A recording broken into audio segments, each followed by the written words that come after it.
everyone, and welcome to the third installment of my farming tutorial. Today I will be going over cacti and basically all the principles, all the basics, and including how to efficiently farm and use cacti. So cacti, cactus, you find in desert biomes. There's many different types of biomes around here. There's desert, grassland, stuff like this, but pure desert will usually have cacti growing wildly. And basically, you can find them usually in stacks like this. Their height is 3 maximum. You can place more, but they grow to a height of 3. And just to easily farm them, you can hit them with any block, punch them, whatever, at the bottom, and they all fall down.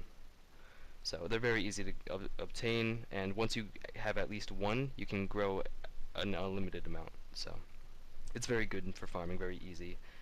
They require no light, and they don't need any water, so you can just place them anywhere basically and they'll grow as long as there's 3 high.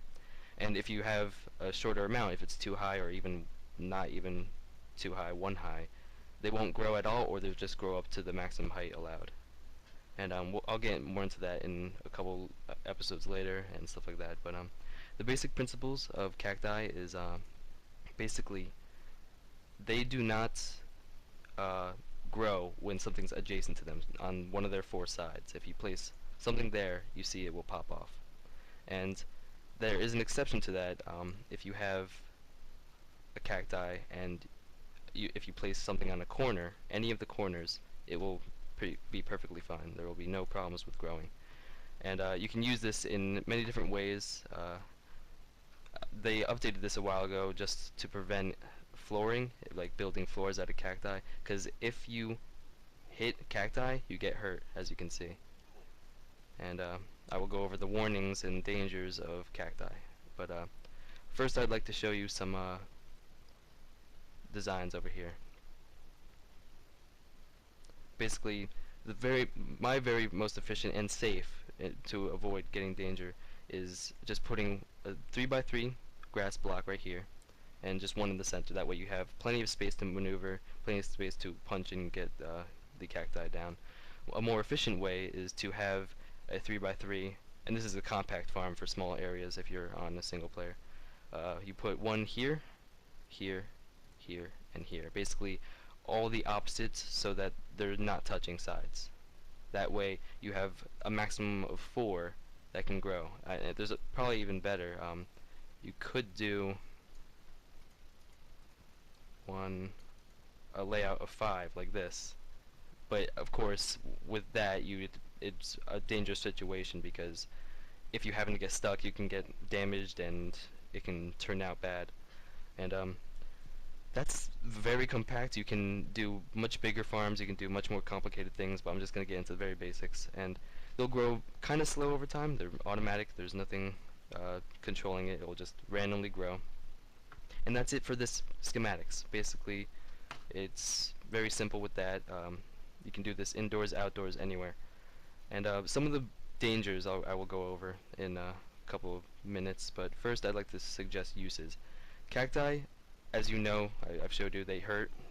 So you can use these as very good defensive systems. They can ward off spiders, which can climb over everything. And the good thing is that they can climb over cactus, but while they're doing it, they're getting hurt. So cacti are very good if you stack them up like this, and you have a spider running towards you from the other side. He'll climb all the way up very slowly to get over, and all the way down, and he'll slowly hurt himself. So it's very good at destroying spiders and creepers, any mob. Another thing that is kind of useful, you can kind of use them as a trash can. If you have an item, I have some dirt blocks in my hand, and you press Q, that gets rid of the dirt block, it throws it on the ground. Basically, you can throw it at the cacti and it disappears. It gets destroyed. The cacti destroys the item. And the thing to know, although that can be useful as a trash can, it can also be dangerous. If you happen to have no health with all your items and you run in and die, you will drop all your items, and some of it may get hit into cactus and you might lose that permanently. So be very careful with your life and the items and stuff like that. Another thing you can use them along with the fences is you can make a wall out of them. Basically, you line them up. Of course you can't make them next to each other, adjacent, but you can make an alternating kind of checkerboard pattern like this. And that way, once they're three blocks tall, you will have a wall of cacti, and that can block creepers from a distance. It can block almost any mob from getting past, as long as it's controlled all around. So it's a very effective defensive system. And again, the dangers: you have to be very careful with the items. You have to be very careful with your health, and that's basically it. I mean, cacti, they're not really used other than that. Um, there's no necessity to make a giant farm out of them, but it's just something good to have in case you want to make a wall or just have something to decorate your house. So yeah, that was the basics and uses of cacti. There will be more coming. There will be more advanced farms, more advanced things, more topics, new farming methods, stuff like that coming up. And yeah, yeah. See you next time.